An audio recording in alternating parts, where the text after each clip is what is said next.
question, which is from Piers Broadfoot. And Piers says, Dear Ian, what relationship, if any, is there between conscious matter and reincarnation?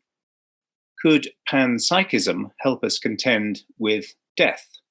Loving the channel so far, Piers. Yes, and again, I think I've probably talked about the relationship between consciousness and matter, and effectively I do adopt a panpsychist position, which is to say that consciousness is throughout the universe, that consciousness is one of the building blocks of the universe, and is at least as fundamental as matter. In fact, I take the view that matter is a phase of consciousness, using the word phase in the way that chemists talk about water having phases, as ice as the flowing liquid, and as an invisible gaseous vaporous substance.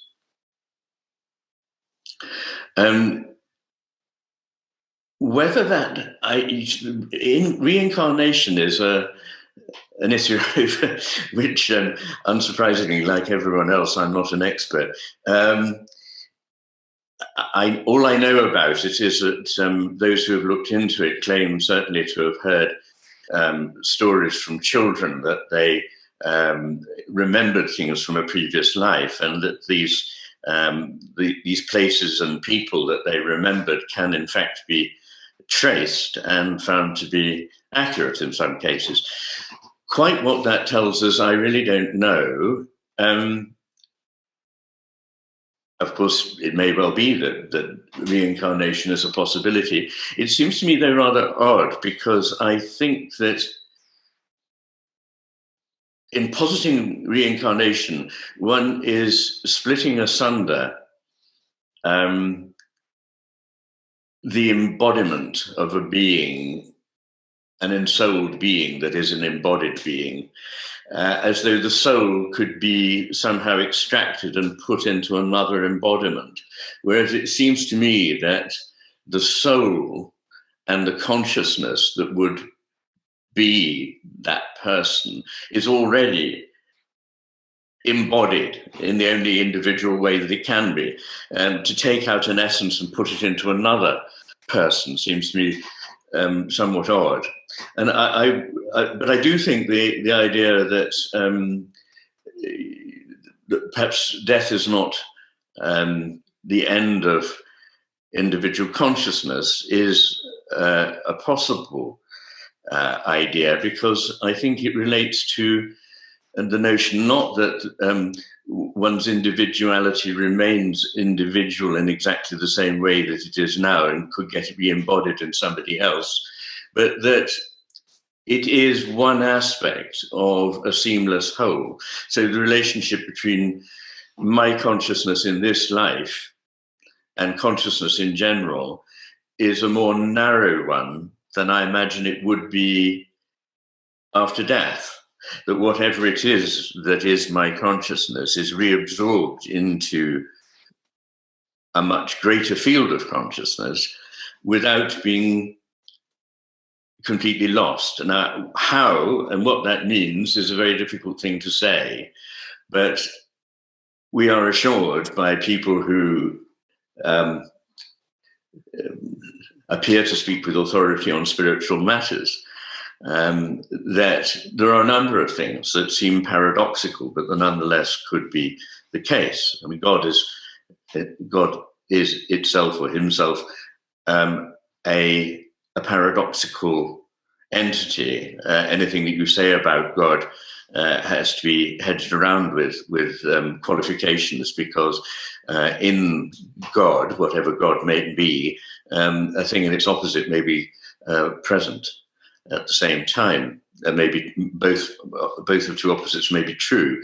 So it may be that there is the possibility of being both individual and universal in different respects. That may sound rather odd, but my own view about the cosmos is that it is a matter of individuation, but that the individuation doesn't in any way compromise the wholeness. It, in fact, enriches the wholeness, which again sounds paradoxical, but it's like something that has an enormous potential, like the bud of a flower, that when it is opened, that potential is unfolded. And although the budness has gone and now the flowerness is, as it were, this is not a loss. The whatever it was that was in the bud is also present in the flower. So if that image helps at all, and it may or may not, it is my understanding of how the individuality of one's soul making, in Keats's phrase, that this is a veil of soul making, that we grow our souls here, that what we are doing is unfolding something that is there in potential, and by unfolding it, nothing has been lost. And as it were, you don't have to sacrifice wholeness because of individuation. The two are complementary.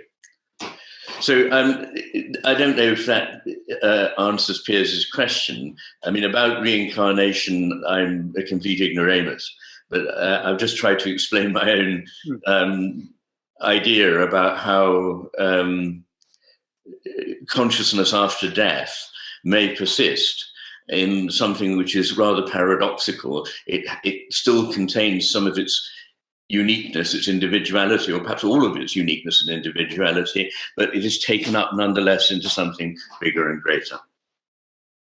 And I suppose it could be that these accounts of young children somehow intuiting or knowing stuff they couldn't possibly have known about other lives and so forth wouldn't necessarily have to be explained by the theory of reincarnation. It could be something else going on there, some other up to a wider consciousness or beyond time or something, Oh, exactly, Mark. And thank you for making that point, because in a way it is consonant with what I was saying, which is that rather than it being a rebirth, it could be contact with a greater field of consciousness that, as the child grows, becomes more and more rigidly narrow as it becomes, but perhaps we, in Wordsworth's phrase, are trailing clouds of glory when we come into this world, and we have a sort of knowledge of things that we later forget.